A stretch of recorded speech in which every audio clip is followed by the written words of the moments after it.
Vaping, juuling, e-cigarettes, it's an unhealthy fad, but it's taking storm amongst our junior high and high school students. More and more kids are vaping these days. So if you haven't had the conversation about vaping with your kids, you really should. Hi, my name is Brandy and I work with Intivix. Here at Intivix, we have an initiative that's near and dear to us, keeping kids safe, both virtually and physically. Hi, I'm Hayden. I'm in 8th grade and I'm here to help my mom with Intivix Keeping Kids Safe initiative. So Hayden, we had a conversation, I believe like a month ago. Yeah. And you were telling me that at your school, mind you, she goes to school with 6th, 7th, and 8th graders, that you knew kids vaped. Is this true? Yeah, it's pretty common in those grades. It's less common in the younger grades, but it does start then, and it's very popular amongst the skating community. Oh, okay. Now, do you think that these kids talk to their parents about vaping? Definitely not. Why do you think they don't? They don't want to get in trouble, and it's kind of something that's frowned upon, and they want to be able to keep doing it, I have a feeling, or they're just looking for like verification from their friends, and that's one of the reasons why kids do it. That's actually a really good point.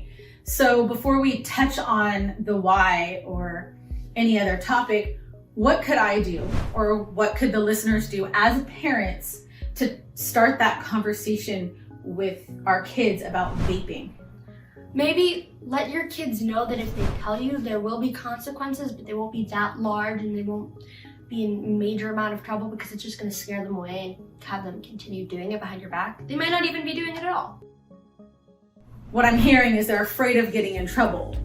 But does that mean that there shouldn't be any consequences? No, but they should just be lighter and know that your parents are going to be there to help you get over vaping. Okay. Just lighter on the punishment. Don't make them be afraid.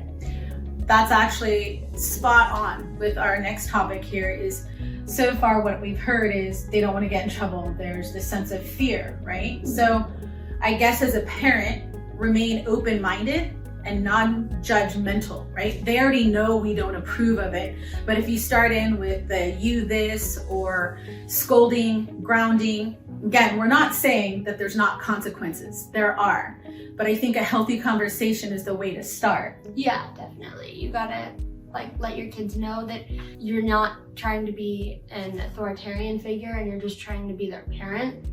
Well, by nature, that means we're authoritarian but figures. Not kind of tyrannist almost. Okay. Tyranny. Don't want to be abusing your power as a parent.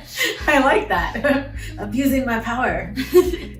So before we wrap up, Hayden, is there any other piece of advice or a point that you really want to make to the parents listening on how they can approach their maybe reluctant kids on the topic of vaping?